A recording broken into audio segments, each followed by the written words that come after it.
VP নূর বিকাশে টাকা নিছে, এনসিপির নেতারা টাকা নেয় নাই। ভিপি নূরের বাপ কয়েলদার থাইকা কোটিপতি হয়েছে।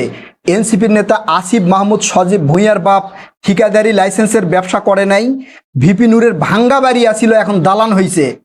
এনসিপির নেতা হান্নান মাসুদের ভাঙ্গা বাড়ি থেকে দালান বাড়ি হয় নাই। ভিপি নূর নারী নিয়ে শুয়ে আছে যে অভিযোগ সাংবাদিক ইলিয়াস করছে। এনসিপি এবং জামাত শিবিরের লোকজনের বিরুদ্ধে এই নারী কেলেঙ্কারির অভিযোগ নাই।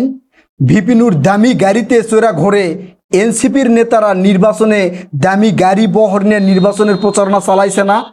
তাহলে সাংবাদিক ইলিয়াস এনসিপি জামাত শিবিরের বিরুদ্ধে কন্টেন্ট না কইরা এই ভিপি নূরের বিরুদ্ধে কেন কন্টেন্ট করতে গেল, কেন অনুসন্ধান করতে গেল? ভিপি নূরের বিরুদ্ধে যতগুলা অভিযোগ তুইলা সাংবাদিক ইলিয়াস কন্টেন্ট করেছে তার সবগুলো অভিযোগ এনসিপি এবং জামাত নেতাদের বিরুদ্ধে আছে। তাহলে এখন প্রশ্ন হলো যে এই ভিপি নূরের বিরুদ্ধে কেন সাংবাদিক ইলিয়াস লাগছে? আমি কখনোই বলি নাই যে ভিপি নূর কারো কাছ থেকে টাকা নেয় নাই, ভিপি নূর দুর্নীতি করে নাই, ভিপি নূর চাঁদাবাজি করে নাই, কোনো জায়গায় আমি বলি নাই।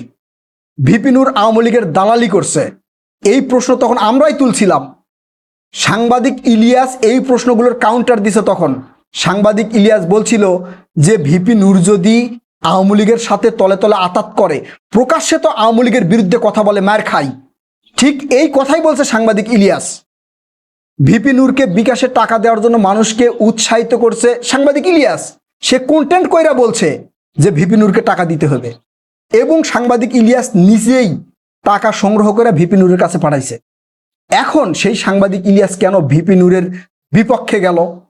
ভিপি নূর যদি আওয়ামী লীগের দালালি করে থাকে, শেখ হাসিনার দালালি কইরা থাকে, জামাত এনসিপির লোকজন শেখ হাসিনার দালালি করে নাই, আওয়ামী লীগের দালালি করে নাই, এনসিপির নেতারা জামাত শিবিরের লোকজন ছাত্রলীগের ভিতরে ছিল না? ছিল। ভিপি নূর ওই সময় যদি আওয়ামী লীগের দালালিও কইরা থাকে, ভিপি নূর যেভাবে আওয়ামী লীগের বিপক্ষে কথা বলছে, এইভাবে আওয়ামী লীগের বিপক্ষে, ছাত্রলীগের বিপক্ষে ওই সময় কেউ কথা বলার সাহস পায় নাই। ভিপি নুরুল হক নূর যে পরিমাণ মার খাইছে, অন্য কোনো নেতা মার খায়া নেতা হয় নাই, মানে এত মার খায় নাই। সাংবাদিক ইলিয়াসের রাগ কোথায় আপনারা জানেন?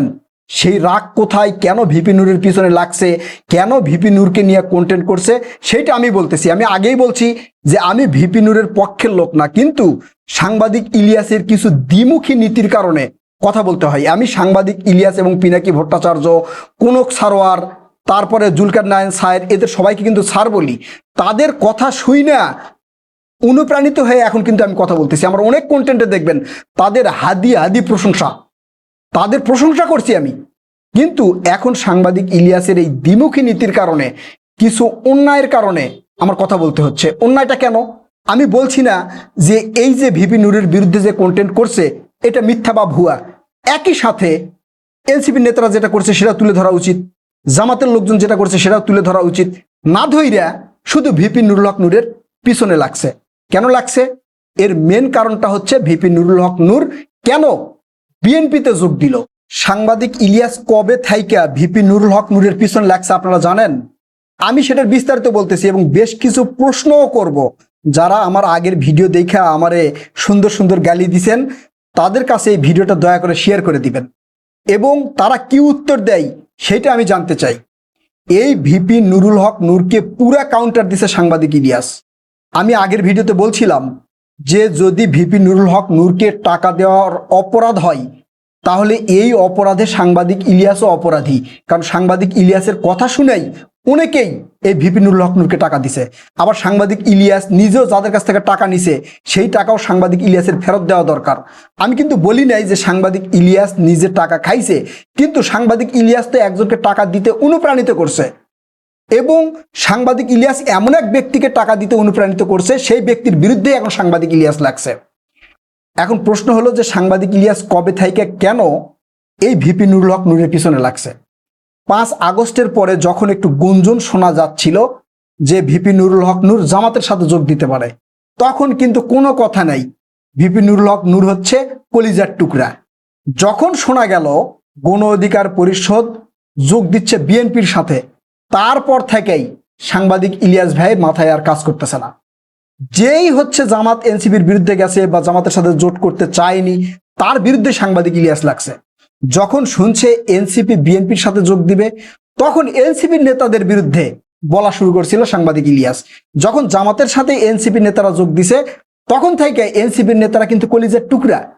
100% দেখেন, আপনি যদি সাংবাদিক ইলিয়াসের ভিডিওগুলো দেখেন, লাইভগুলো দেখেন, সেখানে সাংবাদিক ইলিয়াস এনসিপি নেতাদের বিরুদ্ধে কিন্তু কথা বলছে। এবং কথা কখন বলছে? যখন শুনছে যে তারা বিএনপিতে যোগ দিবে তখন বলছে। যখন জামাতের সাথে যোগ দিছে তখন কিন্তু একদম স্টপ, আর কোনো কথা নাই। আবার জামাতের সাথে যোগ দিছিল কে? চরমনাই। এই চরমনাইকে নিয়ে সাংবাদিক ইলিয়াসের কত কথা আছে জানেন? কতগুলো কন্টেন্ট আছে জানেন? আপনারা একটু দেখে নেন। যখন এই চরমনাই যোগ দিল জামাতের সাথে তখন সাংবাদিক ইলিয়াসের মুখ বন্ধ, চরমনাইকে নিয়ে আর কোনো কথা বলে না। যখন শুনলো যে চরমনাই এই জামাতি ইসলামের জোট থেকে বের হয়ে গেছে, তারপর থেকেই সাংবাদিক ইলিয়াস শুরু করে দিছে। এখন বুঝতে পারছেন ঘটনা কোন জায়গায়? দুর্নীতি করা ঘটনা না, অন্যায় করেছে ঘটনা না, চাঁদাবাজি করছে কোনো সমস্যা না। সমস্যা হচ্ছে জামাতের সাথে যোগ না দিয়ে কেন বিএনপির সাথে যোগ দিল। এটা হচ্ছে সাংবাদিক ইলিয়াস ভাইয়ের একটা কৌশল। বিএনপির পক্ষে যেই যাবে তারে কোনো না কোনো ভাবে হ্যারাসমেন্ট করবে, যাতে বিএনপি থেকে তাকে সরে দেওয়া হয় অথবা নিজেই বিএনপি থেকে সরে যায়। এটা হচ্ছে পিনাকি ভট্টাচার্য এবং সাংবাদিক ইলিয়াস ভাইয়ের কৌশল। এই ঘটনাই ঘটতেছে। আপনি যদি পিনাকি ভট্টাচার্য এবং সাংবাদিক ইলিয়াসের কন্টেন্ট আর ফেসবুকের পোস্টগুলো দেখেন তাহলে বুঝতে পারবেন তারা কিছু বিএনপির নেতাকে সামনে রাখে, মানে খুব ভালো, আবার কিছু বিএনপির নেতাকে একবারে ধুয়ে দেয়। কারণ ওই যে এক এক করে সরে দিতে চায়। নির্বাচনের আগে বেশ কিছু বিএনপির নেতাকে নিয়ে কন্টেন্ট করছে হচ্ছে সাংবাদিক ইলিয়াস। এই কন্টেন্টগুলো করার কারণ কি?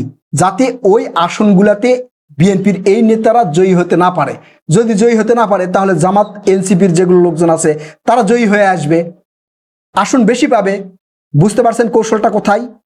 এখন আমাকে যারা গালি দিছেন আগের ভিডিওতে, সুন্দর সুন্দর গালি দিছেন, তাদের কাছে প্রশ্ন, সাংবাদিক ইলিয়াস ভাইয়ের কন্টেন্ট তো আপনারা দেখছেন, সেই কন্টেন্টে ভিপি নুরুল হক নূরের বিরুদ্ধে যতগুলো অভিযোগ তোলা হয়েছে, এই যে ভিপি নুরুল হক নূর আওয়ামী লীগের দালালি করছে, জামাতের লোকজন করে নাই, এনসিপি লোকজন করে নাই, আবার জামাতের লোকজন হচ্ছে নারী নিয়ে বা নারী কেলেঙ্কারির অভিযোগ তাদের বিরুদ্ধে নেই, যেটা ভিপি নুরুল হক নূরের বিরুদ্ধে করছে। ভিপি নুরুল হক নূরের বাপ কোটিপতি হয়েছে, এনসিপির নেতাদের বাপেরা টেন্ডারবাজি করে নাই, ঠিকাদার লাইসেন্স করে নাই। এখন এই যে সাংবাদিক ইলিয়াস ভাইয়ের এই দ্বিমুখী নীতি কেন? জামাত এনসিপিকে নিয়ে কোনো কথা নাই, একদম চুপ, কিন্তু বিএনপির সাথে যারা যুক্ত তাদেরকে নিয়ে কথাবার্তা বলার শেষ নাই। এই প্রশ্নের উত্তর দিবেন যে সাংবাদিক ইলিয়াস ভাই কেন জামাত এনসিপির দুর্নীতি নিয়ে কথা বলে না, শুধু বিএনপির সাথে যুক্ত বিএনপির নেতা আর এই যে বিএনপির সাথে যে সকল শরিক দল আছে তাদেরকে নিয়ে কথা বলছে? এই প্রশ্নের উত্তরগুলো দিবেন, তারপরে আপনারা কত ভালো উত্তর দিতে পারেন তার প্রেক্ষিতে আমি আপনাদের নিয়ে কথা বলবো ইনশাল্লাহ। প্রিয় দর্শক, এই যে সাংবাদিক ইলিয়াস ভাইয়ের এই দ্বিমুখী নীতির কারণ কি বলে আপনারা মনে করেন? আপনারা আপনাদের মূল্যবান মতামত জানাবেন। কথা হবে নতুন কোনো ভিডিওতে। ততক্ষণ পর্যন্ত ভালো থাকবেন ইনশাল্লাহ। আল্লাহ হাফেজ।